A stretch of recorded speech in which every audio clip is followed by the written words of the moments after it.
to introduce our second keynote speaker, Ramona Naicker. So Ramona is currently a librarian for healthcare subjects at Monash University in Melbourne, Australia. She's got a particular interest in critical appraisal of research and highlighting the issues around racial bias in healthcare studies and medical education. She's presented at numerous conferences, and her work has led to collaboration with universities and other institutions, including Health Education England, to develop critical appraisal teaching programs with a focus on undeserved groupings.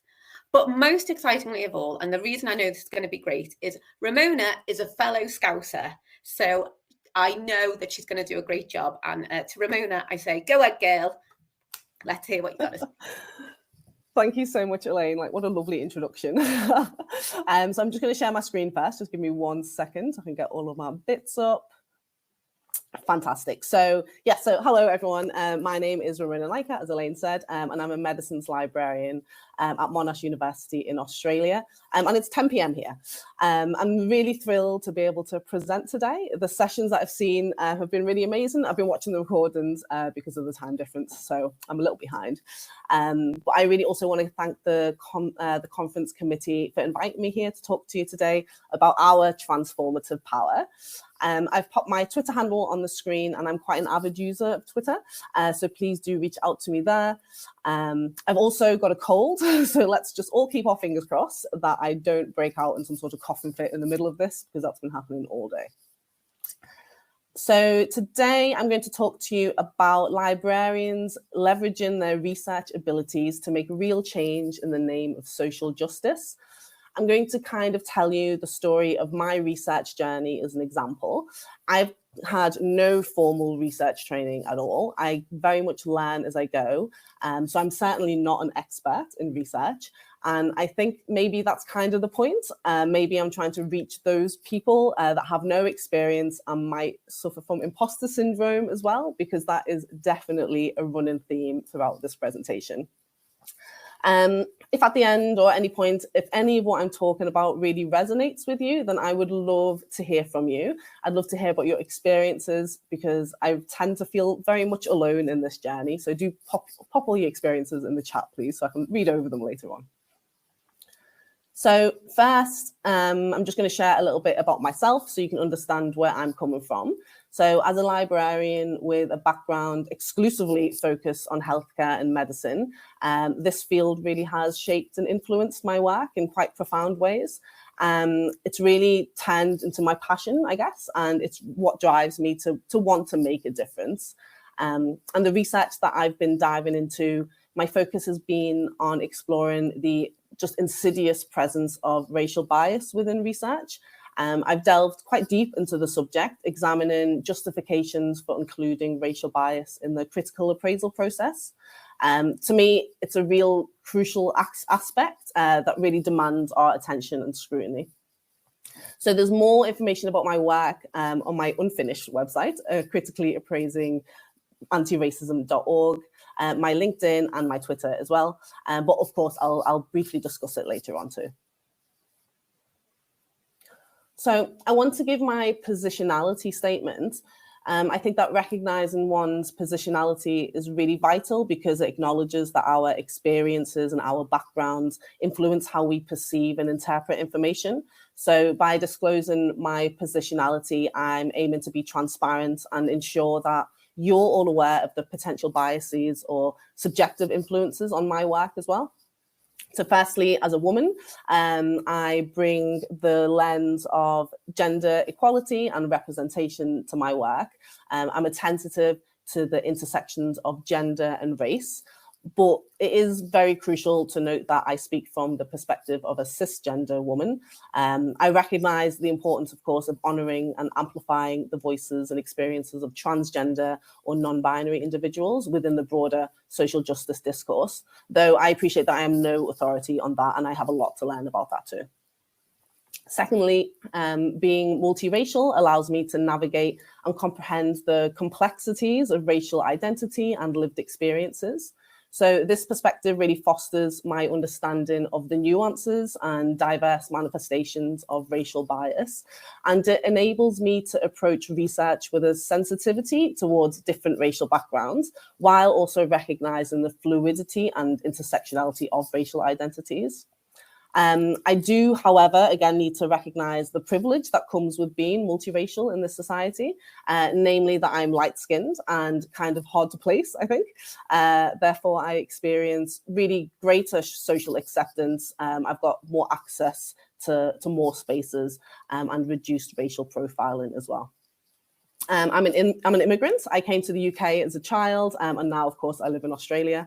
So my personal journey has really shaped my understanding of cultural diversity, social integration, and the challenges faced by individuals that are navigating unfamiliar environments. And having come from a low socioeconomic background, as Elaine mentioned, many listeners from the UK might be able to recognise that I have a Scouse accent. I'm from Liverpool, from the northwest of England. So I'm very familiar with the barriers that economic disparities pose. And this perspective really drives me to advocate for inclusive policies and initiatives that address inequalities, ensuring that individuals from similar backgrounds have equal opportunities. Conversely, recognizing my privilege here, I have been able to gain a really good education. I have a degree and a master's, which I recognize not everybody with similar backgrounds is able to achieve. So these things all really push me to actively seek to include and amplify marginalized voices in my work. I think this is really key to why I do the work that I do. And I also think that everybody has this, right? Everybody has unique perspectives and experiences that allows them to see things through a lens that the majority might not. And this is something that I have to remind myself of all the time, that I am the authority on the experiences that I've had. But am I a researcher? So I have to admit that I never really truly saw myself as a researcher. And when I accepted this opportunity to deliver this keynote speech on librarians as researchers, it really brought forth feelings of like self-doubt for me, because to me, I just ended up in a profession where it's normal to continue learning. You know, that's the best thing about librarianship. We are so willing to learn all the time. So, you know, imposter syndrome. If you've experienced imposter syndrome, please pop it in the chat, because I reckon most of us has. And for me, it's always it's nice to hear that other people have the same feelings that I do. So like many librarians, I'm sure, I often really overlooked our potential as researchers, or felt kind of plagued by the shadows of imposter syndrome. Even now, you know, I'm sitting here thinking they're all going to figure me out. They're all going to find out I'm a big fat phony any second now. So imposter syndrome is a really common experience among many researchers and professionals. And it can be a very humbling and very debilitating experience, really. It's that kind of nagging voice within me that just always whispers, you know, do you really have something unique to contribute? Are your experiences and research significant enough to even talk about this topic? But here I am talking about it to you today. So I do realize that imposter syndrome, even though it is really challenging, it presents a real opportunity for growth and reflection as well. So reflecting on my own journey, which I'll share a bit more about with you later, I've come to realize that this lack of recognition might stem from maybe a broader issue within our profession. You know, we're so focused on supporting others' research journeys that we often neglect to acknowledge that, you know, our own research abilities. We've really been champions of knowledge, and we guide other people in their quest for information, but maybe we fail to recognize the research expertise that we possess within ourselves. Because in our fields, we conduct investigations to understand the information needs and seeking behaviors of our users. We look at the data and we evaluate our library resources. We measure the impact of our services on information literacy, evidence-based practice. We investigate and trial emerging trends and innovation. I mean, LibPMC is a whole conference dedicated to these things that we do. But why do we still sometimes feel like imposters in the realm of research? You know, when I was like thinking about it, I was considering, well, maybe it stems from this kind of perceived hierarchy in academia, where researchers are often associated with faculty members or scientists in kind of specialized fields. And, we've allowed ourselves to maybe be confined by these quite narrow definitions, failing to recognize the really multi-dimensional nature of research and the diverse perspectives that we bring to the table. Or maybe it's not our own perceptions, maybe it's how other people perceive us, that we allow, that we take on the kind of stereotypes of being quiet and bookish, and even maybe like submissive traditionalists, or that we're just simply the gatekeepers of information, that we don't produce or challenge it, but we just hold the information, I guess. But we shouldn't let these feelings hold us back. So as we kind of explore the vital role of librarians as researchers and as facilitators of change, we should really celebrate the diversity of the voices and experiences in our field. So recognizing that each one of us brings unique perspectives that enriches the conversations that we have and the research that we conduct. Because it's through collaboration, through open dialogue, and through really our unwavering commitment to growth that we can affect meaningful change. So imposter syndrome had me looking for the definition of research to make sure that that is actually what I'm doing. And like a very bad researcher, I cherry-picked the one that fitted me the best. So what is research? The process of arriving at dependable solutions to problems, questions, hypotheses through the planned and systemic collection, analysis, and interpretation of data. So admittedly, I don't know how systemic I've been, certainly not at the beginning. It was all a little bit sloppy. So then I was doing some digging into the concept of what it means to be a researcher. Again, just kind of looking for some validation. And I think practitioner researchers really best defines myself and many of my library colleagues too. So practitioner researchers, they don't settle for solving problems based solely on their practical knowledge from their jobs. They approach projects and issues in a way that not only provides solutions, but also expands their understanding of the field and improves their practice too. So there are different types of practitioner researchers, and I've just taken this from an article by Watson Boone. The first type is those who pursue further education specifically related to their field of expertise. So they're undergoing some sort of educational program. They delve deeper into studying different aspects of their work to enhance their knowledge and skills. The second type focuses on carrying out projects for management or organizations to gather valuable information for making important decisions.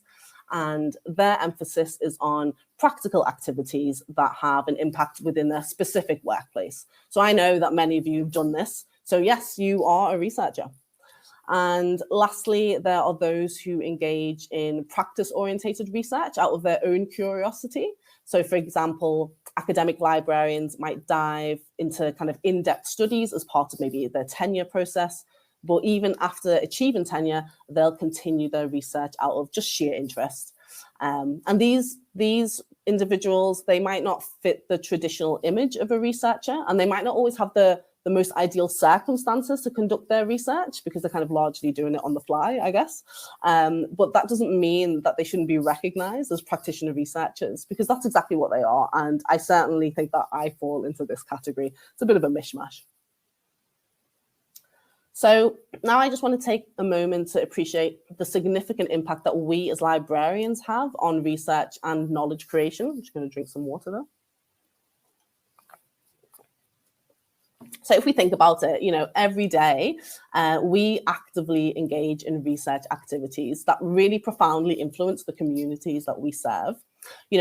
From conducting user surveys to evaluating resources and embracing evidence-based practices, we go beyond routine tasks. And this shows our dedication to improving the services that we provide and ensuring the best outcomes for our. We teach about research, everything from study designs to publishing models. And the multitude of librarianship conferences that we collectively attend really speaks volumes about our thirst for knowledge. They remind us of our shared desire to delve deeper, to challenge norms, and to push the boundaries within our field. The evidence of our commitment to research can really be shown in the growing body of literature as well. Studies consistently show that academic librarians contribute significantly to decision-making, evaluating library operations, and shaping the theoretical foundations of our profession as well. So our impact extends far beyond our own libraries, and they resonate throughout the entire field of information and library science. And reviews have found this as well, that our research not only enriches our professional practice, but also advances the entire discipline of librarianship. So by scrutinizing and investigating the issues that define our everyday work, we not only develop our expertise, but also elevate the quality of the services that we provide. And as well as that, librarian researchers actively contribute to the most esteemed peer-reviewed journals in our field. The sheer number of articles authored by us speaks volumes about our intellectual contributions and the significant impact that we have. But why should we invest our time and energy in research? Engaging in research really does foster the creation of new knowledge, of course, but it also propels our profession forward, which is something that we're always trying to do.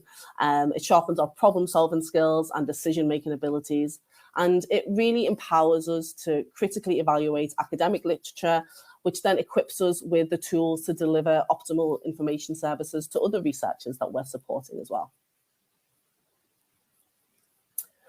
So as a female minority immigrant, I've personally experienced the subtle workings of systemic oppression. But the thing is that, as I said in my positionality statement, even within oppressed communities, we hold privilege as educated professionals. And it really is up to us to use that privilege as allies, standing up against the discrimination that our users face every day. Because when it comes to social justice, we can't leave all the heavy lifting to our public library colleagues. All libraries have unique opportunities to make real impact through our research and our roles as well. Through our research, we've had the chance to, we have the chance to advocate for change that matters. Librarianship has always been about putting users first, recognizing the barriers that they face in accessing information and technology. And even if we don't always know all the fancy critical theories, our commitment to addressing social justice issues does speak volumes about our dedication. So, if we take a moment to acknowledge the progress that we've made as a profession, as universities and institutions have become more diverse, we, people like me, have been able to contribute to challenge the privilege that does still exist. We can promote inclusivity and fight for social justice. Because as librarians, we have the power to shape the narrative. We have the power to amplify marginalized voices and push for social justice principles. So by actively addressing injustice within our libraries, we become agents of positive change. We can influence policies, collections, services, and our work extends far beyond our professional roles. It's about living our values, really, and making a difference. So librarians Caroline Ball and Naomi Smith wrote this really powerful piece for UKSG about our profession and social justice. And they say that librarians and libraries are often associated with silence and trustworthiness. However, we need to question whether we have silenced ourselves when it comes to speaking out against injustice. Trusting us with their information needs comes with the responsibility to use our voices for social change. So while libraries are perceived as neutral and safe, they are entangled in systems of discrimination and bias, just like a lot of institutions are. And it's crucial for us to critically examine our actions and ensure that our libraries are truly inclusive and reflective of diverse experiences. We can't wait for others to lead the way. As librarians, we need to leverage our privilege and authority to speak up, even if it means discomfort. We need to take responsibility for our own education and seek out resources from oppressed communities. Silence only perpetuates harm, and while speaking up can, inspire change. So, we want to challenge the stereotype of quiet librarians and become more vocal. By finding our voices, we can encourage others to do the same and work towards a more just and equitable society as well. So the Crit Lib movement really demonstrates that librarians like to be challenged, to reflect critically on their own practices, engage in ongoing learning and self-education, and work towards creating more inclusive, just, and socially aware libraries. So CritLib is short for critical librarianship, and it's a movement within the library profession that advocates for the integration of social justice principles and critical theory into library work. So it recognises that libraries and librarians play a significant role in shaping and perpetuating systems of power and oppression, and it seeks to challenge and transform these structures to create more equitable and inclusive environments. So CritLib emphasises questioning and critiquing traditional library practices, traditional policies and systems to identify and address issues of inequality, discrimination and marginalisation. It promotes critical engagement with topics such as race, gender, sexuality, class, ability, and other forms of social identity to examine how they intersect with library work, library collections, services, and interactions with our users. So CritLib seeks to empower librarians to really actively confront and dismantle oppressive systems within their institutions and within their communities, while advocating for social justice and equity in access to information and resources. I also wanted to highlight the Liz microaggressions Tumblr. They have gone a little bit dormant nowadays, but I just think they're such a great example of us as a profession calling out injustices, you know, as a united community. So the Liz microaggressions Tumblr account really served as like a powerful platform for library staff to share their experiences of microaggressions within the profession. It offered a space where individuals can shed light on the subtle but pretty impactful instances of discrimination, of prejudice, and of bias that they encountered in their work. And so by sharing stories, the account raises awareness about these issues and fosters discussion on creating inclusive and equitable library spaces. Though the Tumblr account through the Tumblr account, librarians collectively challenge systemic biases and strive to promote a more respectful and a more inclusive profession. So the CritLib movement, alongside initiatives like the Liz microaggressions Tumblr account and zines, really showcase librarians as advocates for social change, for social justice, and catalysts for that kind of change too.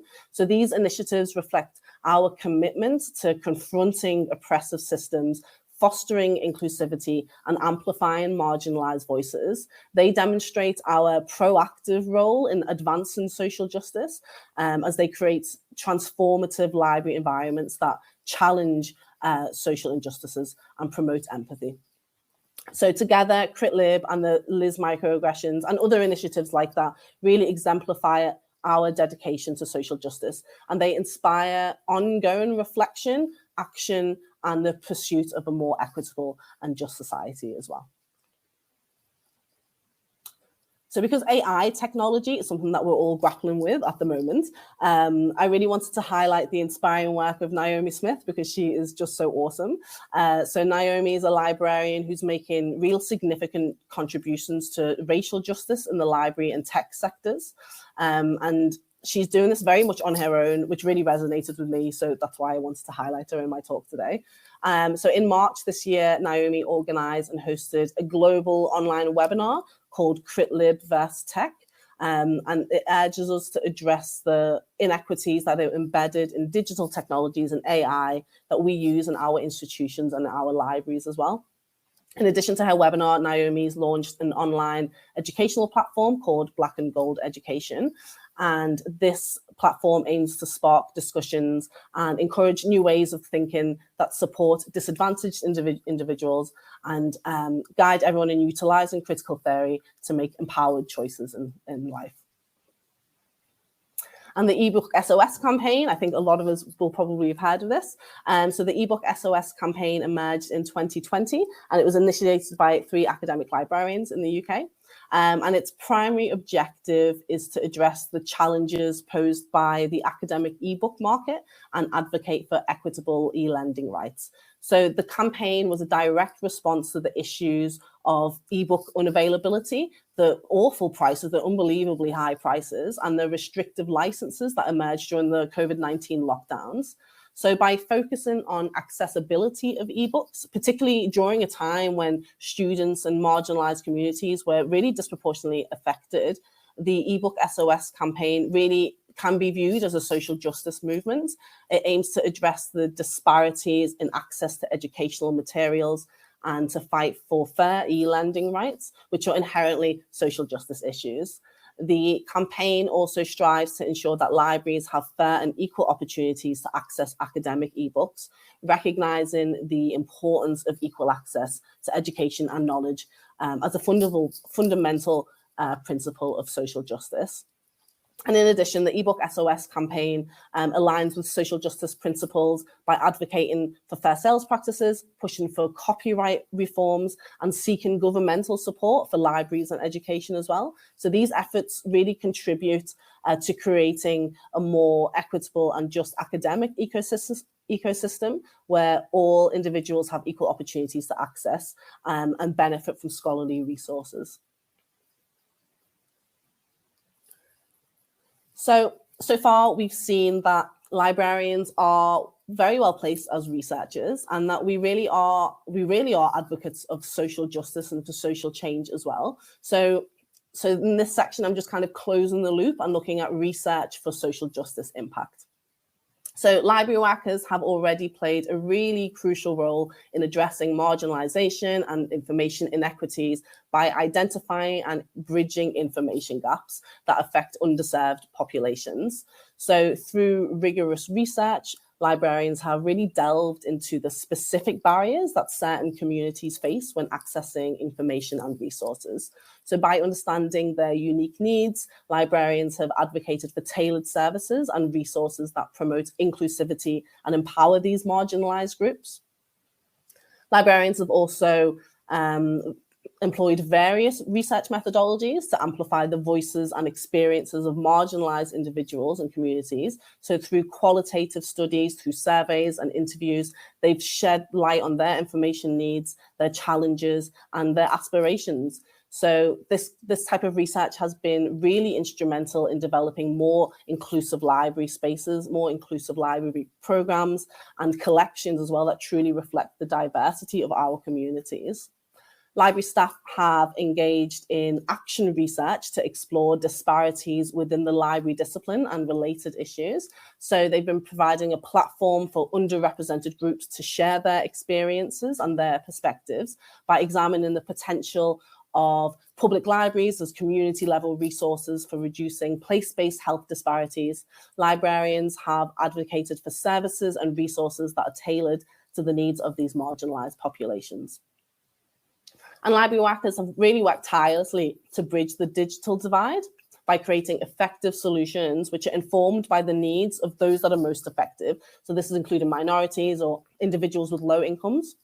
Give me 1 second. Oh, sorry.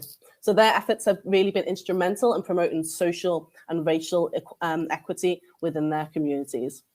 So through these research efforts, as a workforce, we've really played a transformative role in promoting inclusivity, empowering marginalized populations, and advocating for racial justice as well. But, it's not just the outside forces. We've also had a crucial responsibility to critically examine our own systems and practices, as well as the wider library field. So we critically examine for embedded biases and discriminatory practices.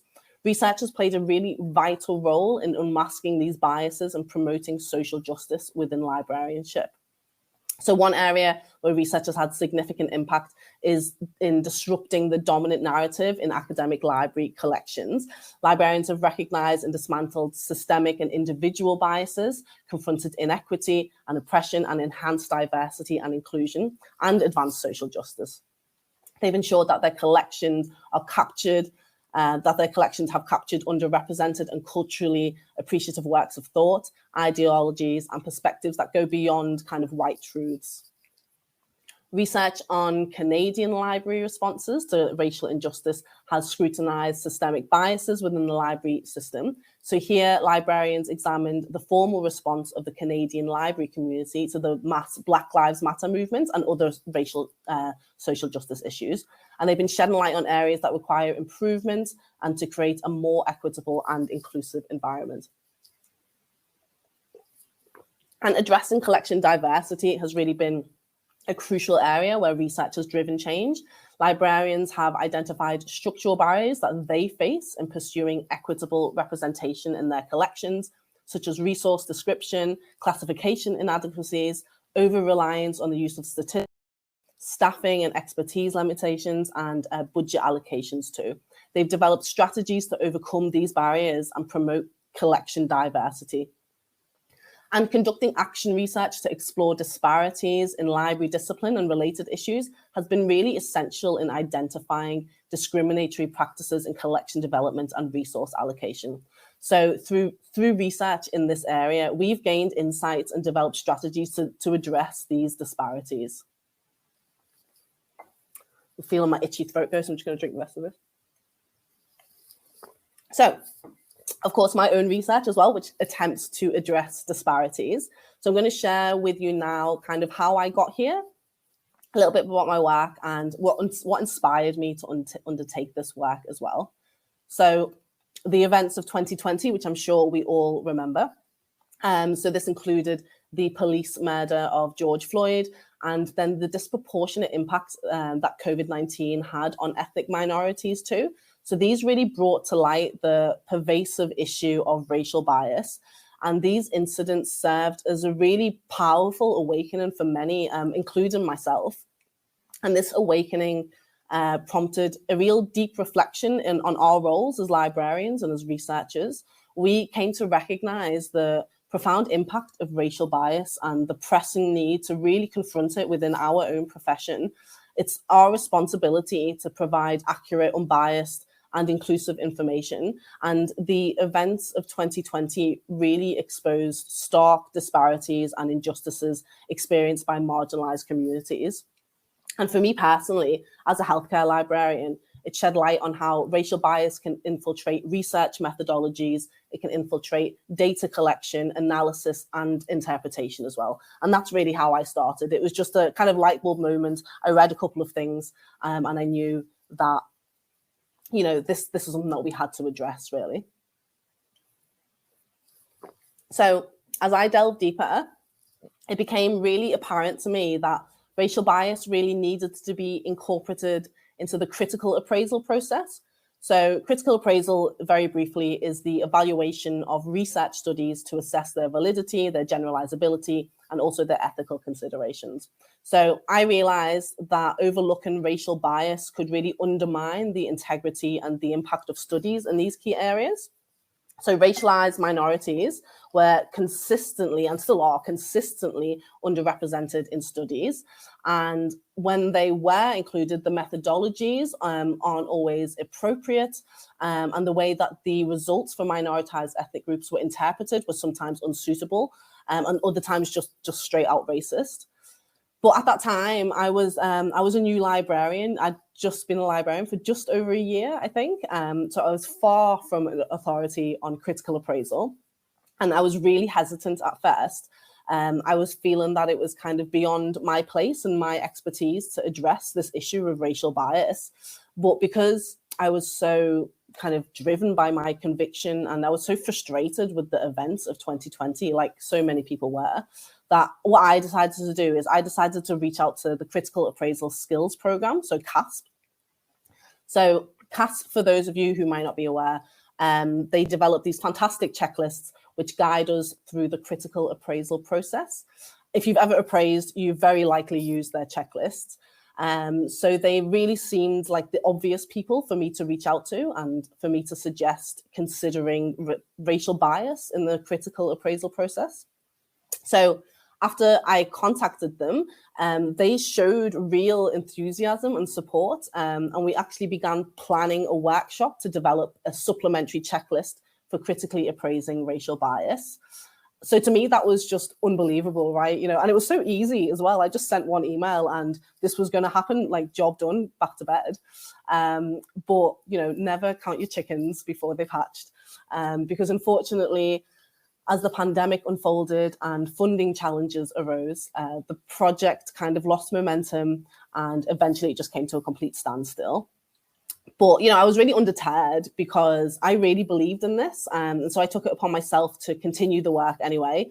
So I really dedicated my time to reading quite extensively, researching and, gaining the knowledge to address racial bias in critical appraisal.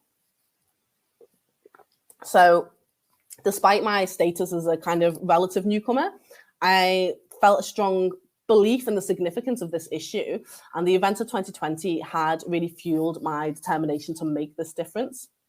So though I kind of started as an unknown entity in this field, my kind of belief in the cause really pushed me forward.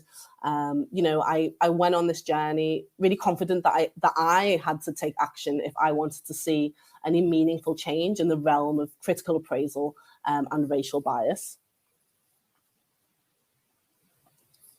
So the action I took, I read a lot. I read so much. I dived like full head first into like this vast ocean of knowledge, exploring like the tangled web of medical racism, the illusion of biological race, and the stark healthcare disparities faced by different racial and ethnic groups. I had to really wrap my head around concepts like genetic ancestry to dissect health outcomes and understand how it differs from the idea of race. I fully devoured healthcare studies, like they were like my favorite snack. And I connected the dots between theory and real life examples. And it's really an ongoing adventure because new issues keep popping up and I'm constantly learning and growing. So armed with this like newfound knowledge, I wanted to make a real impact. So I did what CASP were going to do for me. I came up with a supplementary checklist to help researchers and practitioners critically appraise studies for racial bias. But I also knew that I needed, a good squad of amazing librarians to put it to the test and make it even better. So we held a workshop at the UHMLG conference and we brainstormed and kind of fine-tuned it together, because teamwork makes the dream work, But I didn't really want to stop there either. I realized that knowledge is power and it's really crucial to equip my fellow librarians with the skills to teach others about critically appraising for anti-racism. So I designed a training session to empower other librarians to be the champions of change in their own communities as well. So despite really grappling with imposter syndrome, I kind of mustered the courage to present my findings at some conferences. And deep down, I think I always expected to be proven wrong, or I really believed that there really wouldn't be much interest in my research. But, like the opposite happened really. And perhaps it was the time and, it being 2020, 2021 by this stage. I think it really made audience particularly receptive to what I had to say. And, navigating imposter syndrome, it's not easy. That horrible nagging feeling of inadequacy, of not being qualified enough to speak on a particular topic. But I think being driven, with my dedication to the cause and kind of armed with the evidence that I'd gathered really pushed me forward. So despite my own reservations, librarians were really drawn to the discussion surrounding racial bias in critical appraisal. They recognized the significance of addressing the issue and the really potential impact that it could have on our profession and on the communities that we serve. So to my surprise and delight, librarians began to engage in a really meaningful dialogue, showing genuine interest in my research. And it was a really empowering experience to connect with like-minded individuals who shared my passion for social justice within the field of librarianship. And their support really encouraged and bolstered my confidence, reassuring me that my voice and my perspective were valued. So as a result of growing interest, I found myself receiving invitations to speak at various events and conferences, and this momentum continued to build, and the opportunities to share my work and my insights kind of expanded. And it was really a humbling experience to see the impact of my work and to witness the community's dedication to creating a more inclusive and equitable profession, really. So while imposter syndrome really did cloud my expectations, the support and recognition from fellow librarians really affirmed the importance of addressing racial bias in critical appraisal. It served as a reminder that our collective voices and our efforts can bring about positive change, even when we doubt ourselves. So I'm really grateful for the opportunities to share my research and to contribute to the ongoing dialogue within our profession. And despite, my growing involvement in researching, in presenting my findings, and I developed a supplementary checklist, I still didn't really fully embrace the label of being a researcher. Imposter syndrome continues to cast its shadow, of course, and it causes me to doubt my contributions still, but really in a kind of unexpected twist.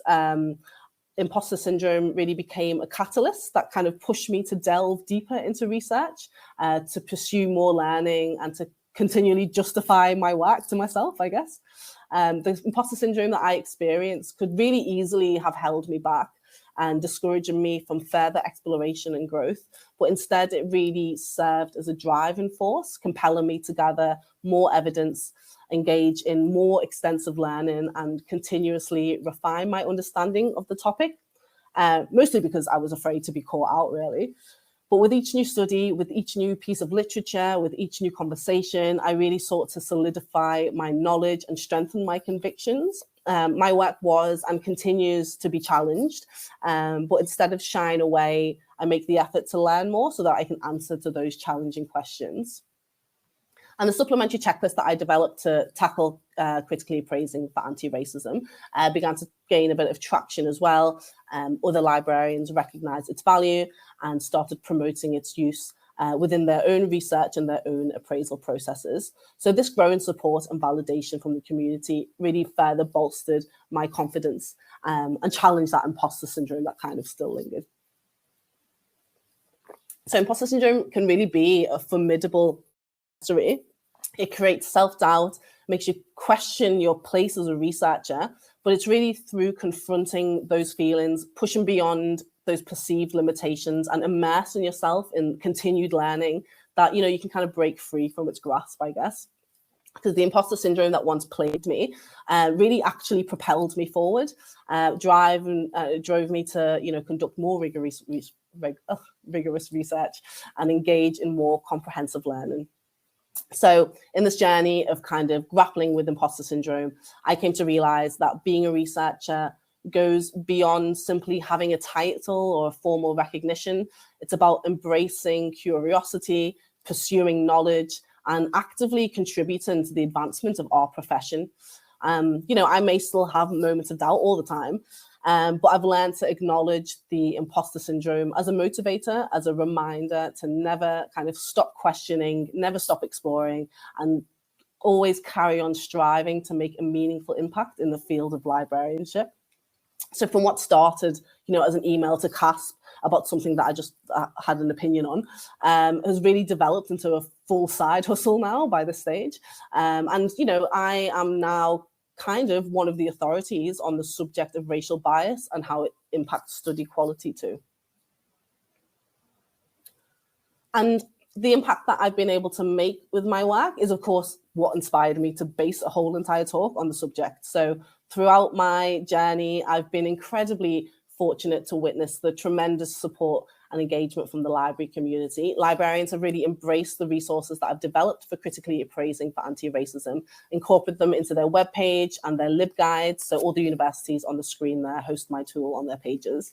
And I've been invited to speak to library teams, as well as to teach critical appraisal classes to students, to clinicians in the NHS.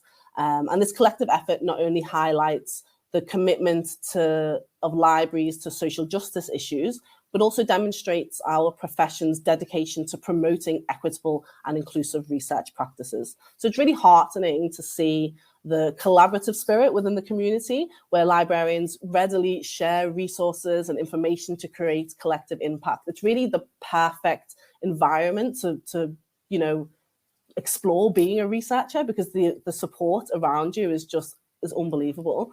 By featuring like my critical appraisal tool on their web pages, libraries are really actively fostering an environment where researchers can engage in more nuanced and inclusive practices.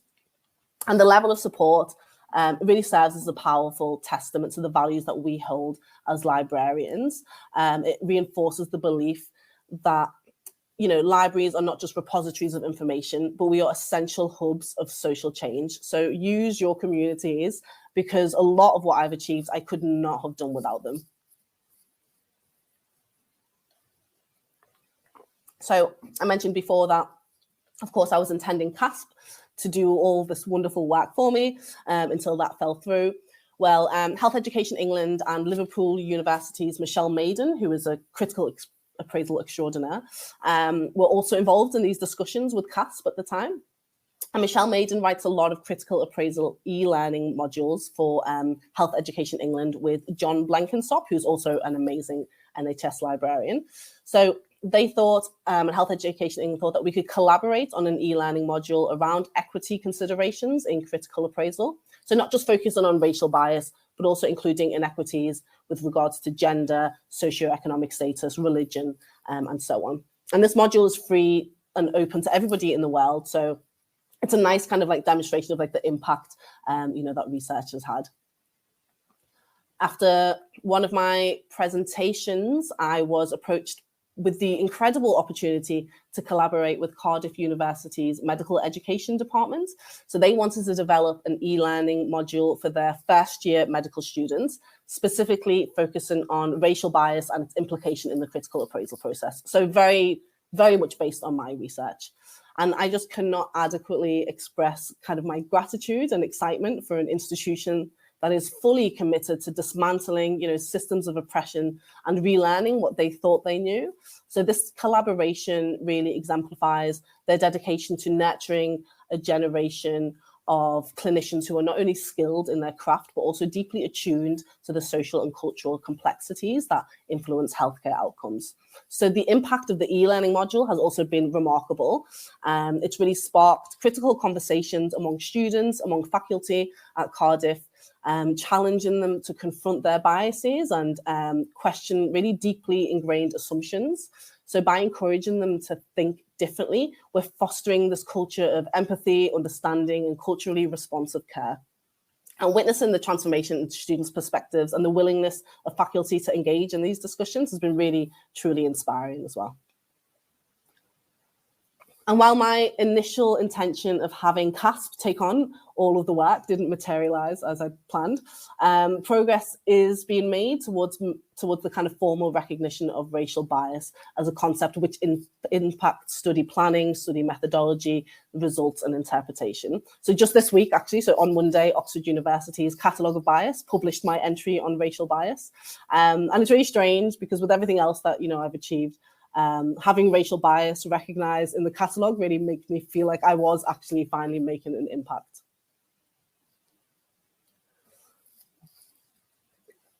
But of course, all of this is not without its challenges. So I wanted to highlight some difficulties, personal to me, while undertaking this research largely on my own, but as well as some challenges for librarians that I kind of discovered in the literature.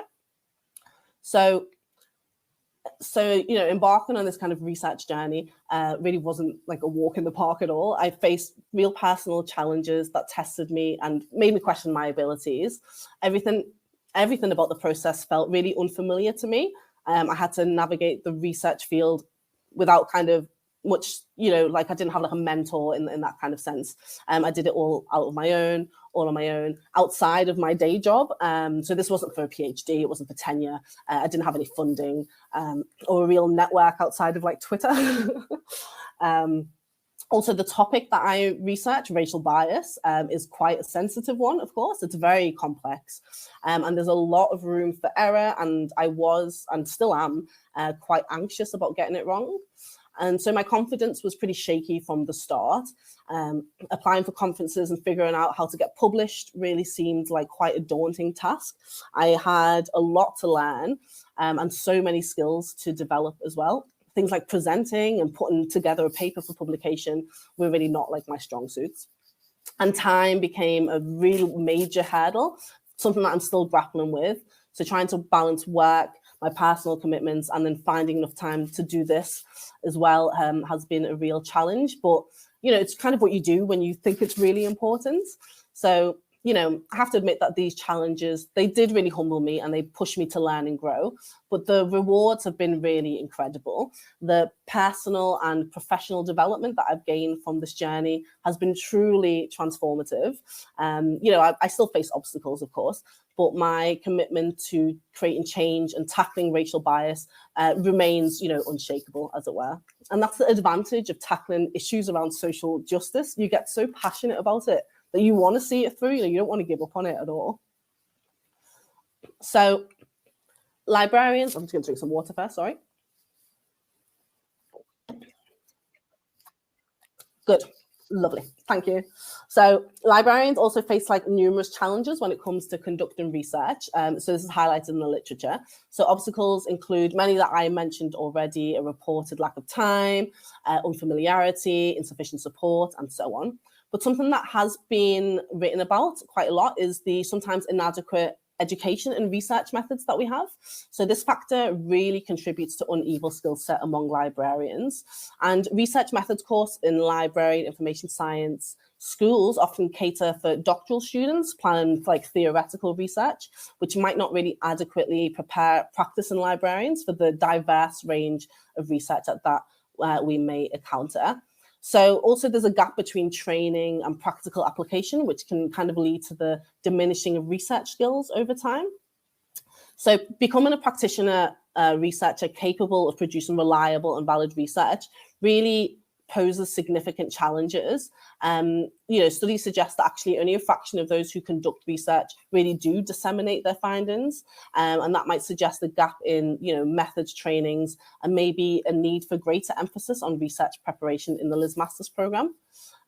So I just wanted to really quickly have a look what is available out there to help librarians as researchers. And full disclosure, I literally just Googled these a couple of days ago. So if you've got any other opportunities that you're aware of, please pop them in the chat. So we've got the Institute of Research Design and Librarianship. So the purpose of this institute is to increase the number of academic librarians with specific skills in conducting and disseminating the results of research. It sounds absolutely amazing, and I would have jumped on this, but it is a US thing only. The Australian Library Association launched its new initiatives last month, LARC circles. And so these are communities of practice for those interested in Liz research, so especially practitioner research. And the purpose of these LARC circles is to facilitate research related to collegial conversations and peer support. So I've just signed up. And although it is the Australian Library Association, it is open to everybody, seems to be open to everybody around the world. The Library Juice Academy, I think we all know about, give courses on research design, data analysis, and Library Carpentry as well is a volunteer-led initiative which focuses on building software and data skills within library communities to empower people to use data in their own network. And then there's lots of free online courses from MOOC, FutureLearn, and so on. And having a browse through, they have courses on being a researcher, research data management, how to write and publish a paper, and so on. So if anyone wants to learn more and start on their research journey that isn't necessarily linked to an institution where they have that kind of support, there is still some stuff out there. And if there's anything else that people know of, then I'd really encourage you to pop it in the chat. So I've been mentioning takeaways throughout my talk, so it's just time to bring them all together. So I just wanted to use our unique perspectives, make use of our position in the field of research, continue to speak out against social justice issues. And if you're feeling imposter syndrome, use it to your advantage. Leverage the support of this unbelievable community. And remember that if it's challenging, it's probably worth it, and you'll grow from it. So I really encourage you all, including myself, to lean into discomfort and embrace kind of our vulnerabilities and realize that, this pursuit of knowledge and understanding really is a lifelong journey. We can and we should really explore possibilities and share strategies for leveraging research as a catalyst for social justice and impact in our profession. So that's me done. So I've only got a couple of minutes left. So if there are any questions, then I'd be very happy to take them. Otherwise, I've just popped some things on there for people to think about if they want to share any of that with their peers or in the chat about any kind of research that they've conducted, any experience of imposter syndrome, and so on. Thank you.